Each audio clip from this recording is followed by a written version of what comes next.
కన్నయ్య, ఇప్పుడు నాకు ఎంత సంతోషంగా ఉందో తెలుసా?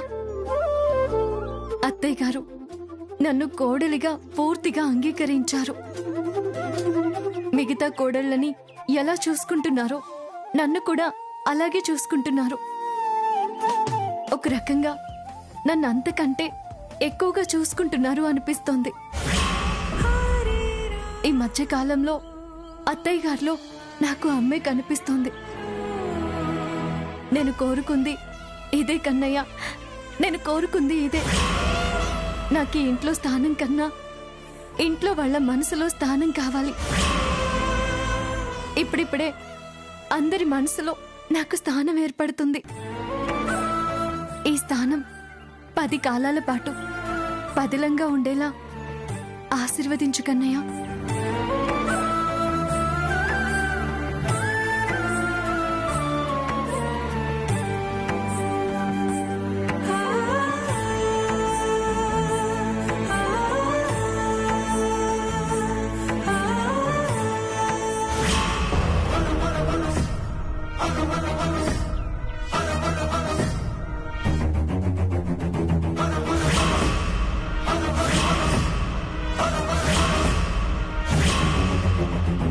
ఏంటక్క ఆలోచిస్తున్నావు?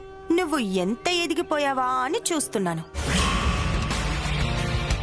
కన్నయ్య దయ వల్ల నేను ఎంత ఎదిగినా కూడా ఎప్పటికీ ఒదిగే ఉంటాను. పర్లేదే, మాటలు బాగానే నేర్చావు. అనవసరంగా మాటలు పడే కన్నా ఇలా మాటలు నేర్చుకుంటేనే మంచిదని నేర్చుకున్నానక్క. అవును, అత్తయ్య వాళ్ళు మీకు ఫస్ట్ నైట్ ఏర్పాటు చేస్తానంటే ఎగ్జామ్స్ అయ్యే వరకు వద్దన్నావట? అవును.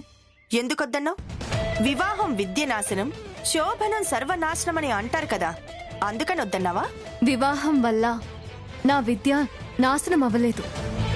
నిజం చెప్పాలి అంటే ఎప్పుడో ఆగిపోయిన నా విద్య వివాహం తర్వాతే మళ్ళీ మొదలైంది.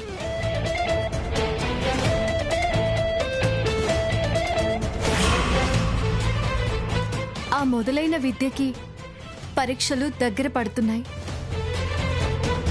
అందుకే నా దృష్టంతా పరీక్షల మీదే కాన్సంట్రేట్ చేయాలి అనుకుంటున్నాను. అబ్బో, పరీక్షలు? తమరేదో ఐఏఎస్ ఐపీఎస్ పరీక్షలు రాస్తున్నట్టు దాని మీద కాన్సంట్రేట్ చేయటం ఒకటి. నేను రాయబోయే పరీక్షలు నాకు మీరు చెప్పిన పరీక్షల కన్నా కష్టమైన పరీక్షలు, విలువైన పరీక్షలు. అఖిల్ బాబు కోరుకున్నట్టు నేను ఆ పరీక్షల్లో మంచి మార్కులు తెచ్చుకోవాలి. అఖిల్ బాబుని సంతోషపెట్టాలి. అందుకని ఎగ్జామ్స్ అయ్యేంత వరకు ఫస్ట్ నైట్ వద్దని చెప్పాను. అంతేలే, దేనికైనా రాసి పెట్టుండాలి కదా.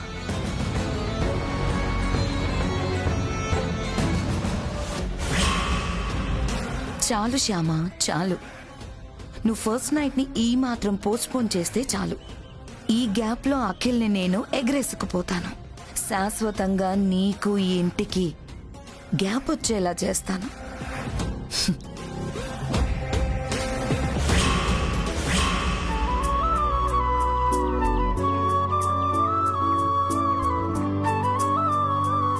ఏంటి అఖిల్ బాబు, అప్పుడే ఆఫీస్కి బయలుదేరుతున్నారా? అవును శ్యామ, కొంచెం ఇంపార్టెంట్ వర్క్ ఉంది. అయితే టిఫిన్ పెట్టేయమంటారా? అప్పుడేం తింటాను శ్యామ, ఆఫీస్లో తింటానులే. ఒక కప్పు కాఫీ ఇవ్వు చాలు. కాఫీనా? అవును. ఇవ్వను. ఇవ్వవా? కాఫీ ఇవ్వవా? ఇవ్వను. కాఫీ ఇవ్వను. అదేంటి శ్యామ, నేనేమైనా మణులు అడిగానా, మాణిక్యాలు అడిగానా? జస్ట్ కాఫీనే కదా అడిగాను. మనులు అడిగినా మాణిక్యాలు అడిగినా పర్లేదు, మా మామయ్య గారిని అడిగి ఇస్తాను. కానీ కాఫీ మాత్రం మీకు ఇవ్వను. ఎందుకు ఇవ్వవు? ఆల్రెడీ తమరు 2 సార్లు తాగారు కాబట్టి. ఎక్కువ సార్లు కాఫీ తాగితే ఆరోగ్యానికి మంచిది కాదు కాబట్టి. అవును, నిజమే. రోజుకు ఎక్కువ సార్లు కాఫీ తాగడం మంచిది కాదు. అయితే ఒక పని చెయ్యి. ఏంటి? ఇవాల్టి కోట అయిపోయింది కాబట్టి రేపటి కాఫీ ఇవాళ ఇచ్చేసేయి. రేపటి కోట అలా కట్ చేసుకో. Please please please please.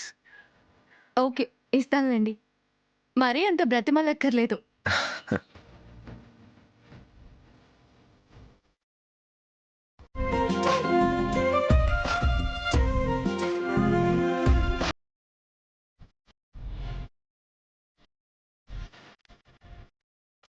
ఇదిగోండి. Thank you. Mention not.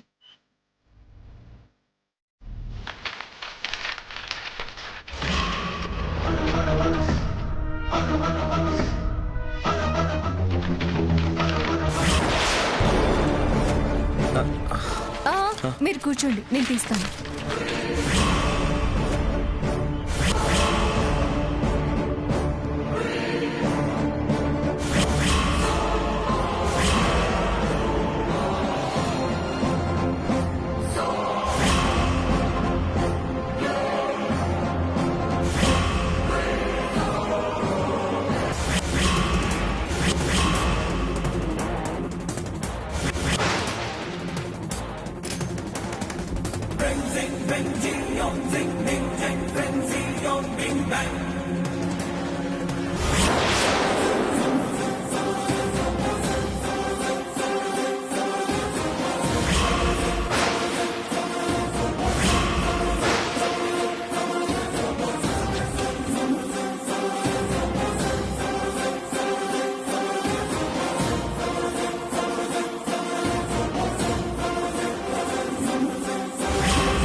ఇదేంటి ఇక్కడ ఉంది? ఇది ఇక్కడికి ఎలా వచ్చింది?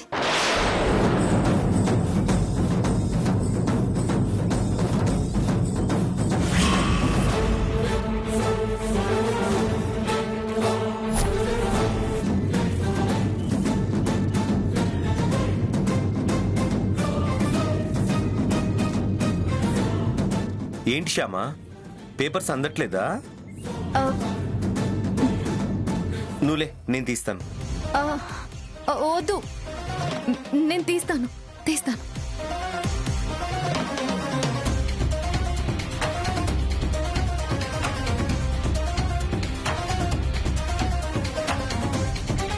శ్యామా, అంటే నావి పొడవు చేతులు కదా, నాకు అందుతాయని అలా అన్నాను. ఉండు. వద్దు, ఉండండి, నేనున్నాను కదా, నేను తీస్తాను. ఉండండి. ఆ?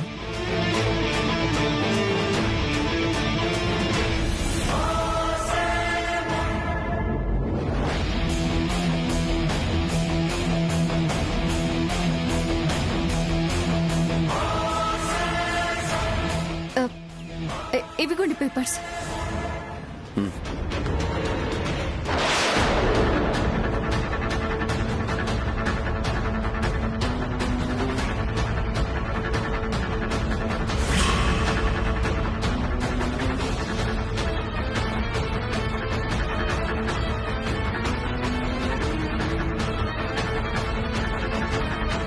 వెళ్ళొస్తాను శ్యామా.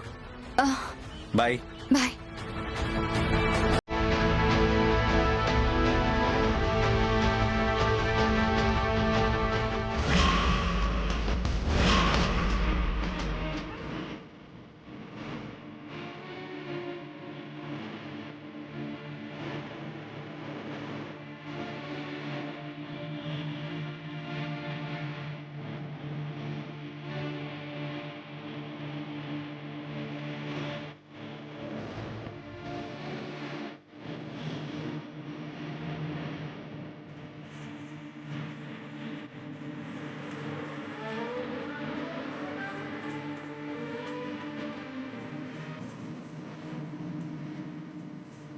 మై డియర్ అఖిల్, తొందరలోనే కార్లో నీ పక్క సీట్ని కబ్జా చేస్తాను.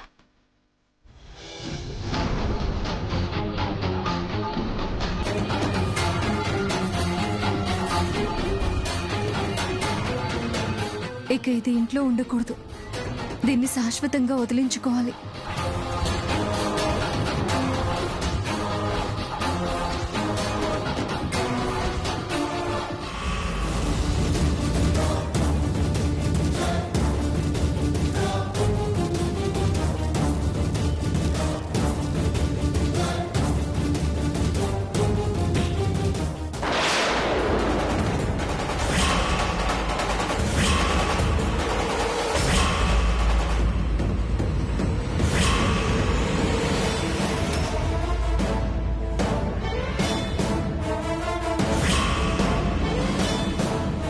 ఏంటి శ్యామ అలా టెన్షన్ పడుతున్నావు? టెన్షనా? నేనా? అదేం లేదు. అదే ఉంది, ఆ టెన్షనే ఉంది నీ మొహంలో. ఏంటి వెనకాలేదో దాచిపెడుతున్నావు? ఏం లేదు, ఏం లేదు. ఉంది.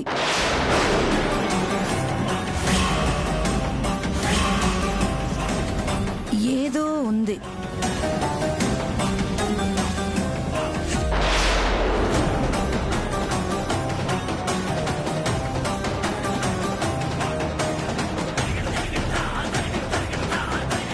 ఇంతలా దాచిపెడుతున్నావంటే ఖచ్చితంగా ఏదో ఉంది.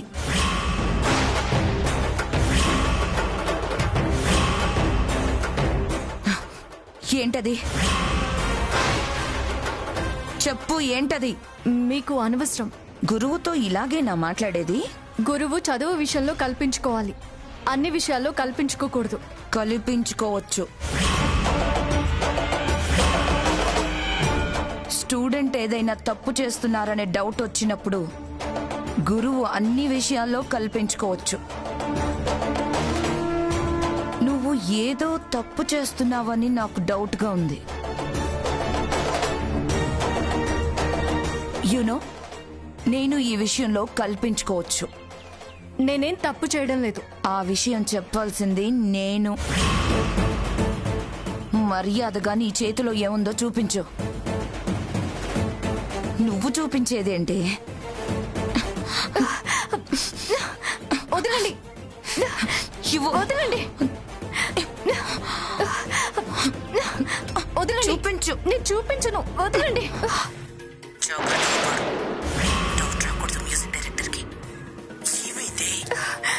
మా అఖిల్ బాబు ఫోన్ చేశారు, అడ్రస్ అడుగుతున్నారు. నువ్వేం చెప్పుకో, నేను చెప్తాను.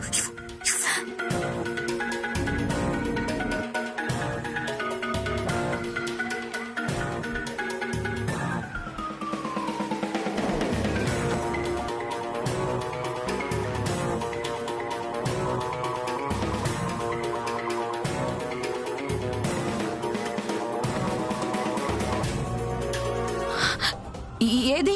ఏమైంది? అది ఏమో, నాకేం తెలుసు.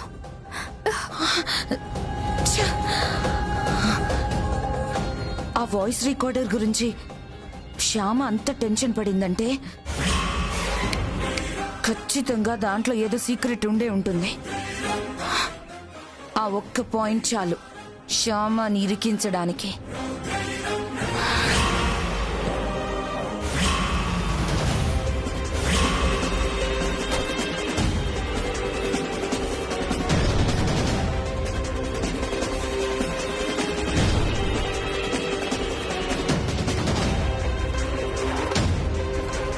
ఏంటి రజని, ఏదో అర్జెంటుగా మాట్లాడాలని ఫోన్ చేసావు? అవును, చాలా అర్జెంట్ మ్యాటర్. ఆ అర్జెంట్ మ్యాటర్ ఏదో ఫోన్లో చెప్తే సరిపోతుంది కదా. షాపింగ్ మానుకొని వెనక్కొచ్చాను. కొన్ని విషయాలు ఫోన్లో చెప్పకూడదు, డైరెక్ట్ గానే చెప్పాలి. సర్లే, విషయం ఏంటో చెప్పు. శ్యామ చేతిలో నేనొక వాయిస్ రికార్డర్ చూశాను. ఇదేంటో చూసి చెప్పవా? మాకు శ్యామ పిన్ని రూమ్ లో దొరికింది. వాయిస్ రికార్డరా? అవును. ఆ రికార్డర్ని ఎవ్వరి కంట పడకుండా శ్యామ జాగ్రత్త పడుతుంది.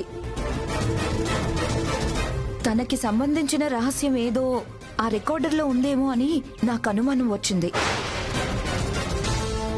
ఆ రికార్డర్ని శ్యామ దగ్గర నుంచి లాక్కోవడానికి ప్రయత్నించాను, కానీ కుదరలేదు. ఖచ్చితంగా ఆ రికార్డరే అయి ఉంటుంది. ఆ శ్యామ ఎక్కడుంది?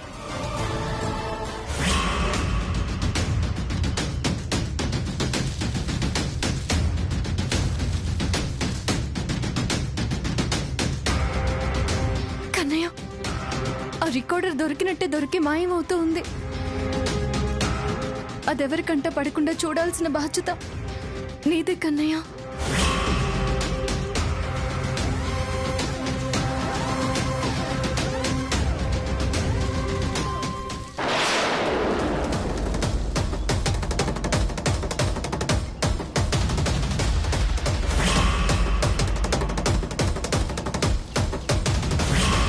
శ్యామ, ఏంటి వెతుకుతున్నావు? ఏం లేదు. ఏం లేదు.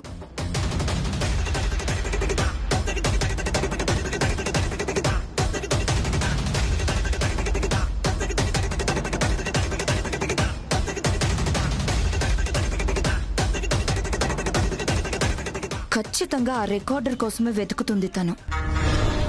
అంతే అయ్యుంటుంది.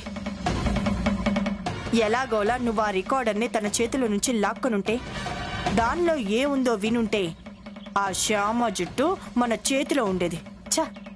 మేము పెనుగులాడేటప్పుడు అనుకోకుండా ఆ రికార్డర్ ఆన్ అయ్యి ఒక వాయిస్ వినిపించింది.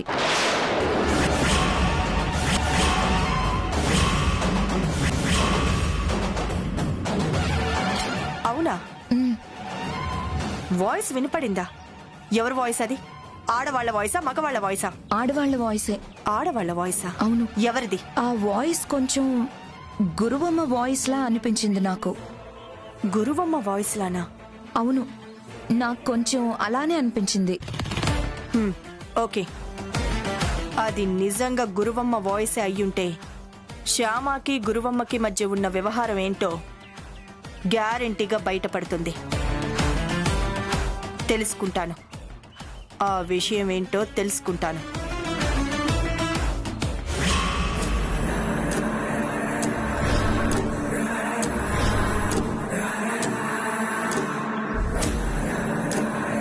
ఆ రికార్డర్లోని వాయిస్ గురువమ్మ వాయిస్లా ఉండడం ఏంటి? గురువమ్మ శ్యామతో అలా ఎందుకు మాట్లాడుతుంది? ఏదో కారణం ఉండే ఉంటుంది. ఒకసారి గురువమ్మకి ఫోన్ చేసి కనుక్కుందాం.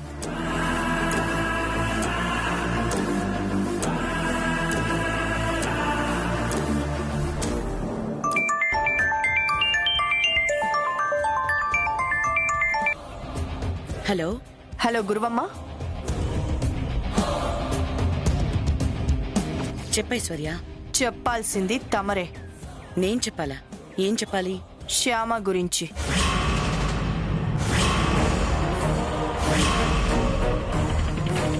శ్యామ గురించి ఐశ్వర్య గురువమ్మతో మాట్లాడుతోంది అంటే ఐశ్వర్య ఏదో ప్లానింగ్ లో ఉందన్నమాట. ఎందుకైనా మంచిది శ్యామని జాగ్రత్తగా ఉండమని చెప్పాలి. శ్యామ గురించా? శ్యామ గురించి నేనేం చెప్పాలి? శ్యామని నువ్వు ఎందుకు బెదిరించావో చెప్పాలి.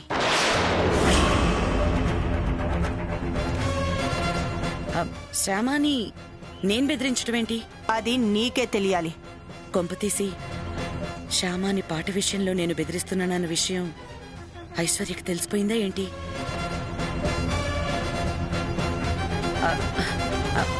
అసలు నువ్వే విషయం గురించి మాట్లాడుతున్నావో నాకు అర్థం కావట్లేదు ఐశ్వర్య. నాకు అర్థం కాకే నీకు ఫోన్ చేశాను. శ్యామ ఓ వాయిస్ రికార్డర్ని ఎవరికంటా పడకుండా దాచిపెట్టడానికి ట్రై చేస్తుంది. ఆ వాయిస్ రికార్డర్లోని వాయిస్ నీ వాయిస్లా అనిపిస్తుంది. ఆ వాయిస్ శ్యామని ఏదో విషయంలో బెదిరిస్తున్నట్టుగా, వార్నింగ్ ఇస్తున్నట్టుగా అనిపిస్తుంది. నేనలాంటి ప్రయత్నం ఎందుకు చేస్తాను ఐశ్వర్య? ఖచ్చితంగా అది నా వాయిస్ అయి ఉండదు. అయినా శ్యామని నేనెందుకు బెదిరిస్తాను చెప్పు? చిన్నప్పటి నుంచి నాకు తెలిసిన అమ్మాయే అయినా ఇప్పుడు తను ఆనంద్ గజపతి వర్మ గారి కోడలు కదా. ఆనంద్ గజపతి వర్మ గారి కోడల్ని బెదిరించే అంత స్థాయి నాకుందా చెప్పు? ఖచ్చితంగా అది నా వాయిస్ కాదు. అది ఎవరిదో అయ్యుంటుంది. నమ్మమంటావా? నేనెలా నిన్నెంతలా నమ్ముతున్నానో నువ్వు కూడా నన్నంతలా నమ్మొచ్చు ఐశ్వర్య. అలా అంటేనే నాకు నీ మీద డౌట్ వస్తుంది. అనవసరంగా డౌట్ పడక ఐశ్వర్య. శ్యామ విషయంలో మనిద్దరి మధ్య దాపరికాలేమీ ఉండవు కదా. ఏదైనా మనిద్దరం ఒకే మాట మీద ఉంటాం. ఏదైనా కలిసే చేస్తాం కదా. అందుకనే అలా అంటున్నాను అంతే. Okay, bye. సరే ఐశ్వర్య.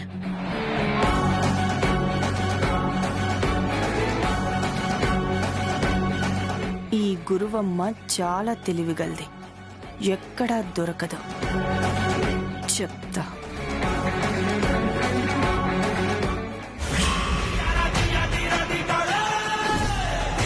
శ్యామని అని ఏదో విషయంలో బెదిరిస్తున్నట్టుగా, వార్నింగ్ ఇస్తున్నట్టుగా అనిపిస్తుంది. ఈ ఐశ్వర్య ఏంటి ఫోన్ చేసి తలతోక లేకుండా మాట్లాడుతుంది?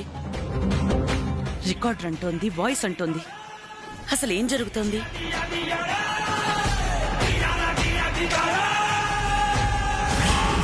ఒక పక్కనేమో వర్మ టెన్షన్ పెడుతూనే ఉన్నాడు, ఇంకో పక్క అరుణ్ తేడాగా మాట్లాడుతున్నాడు.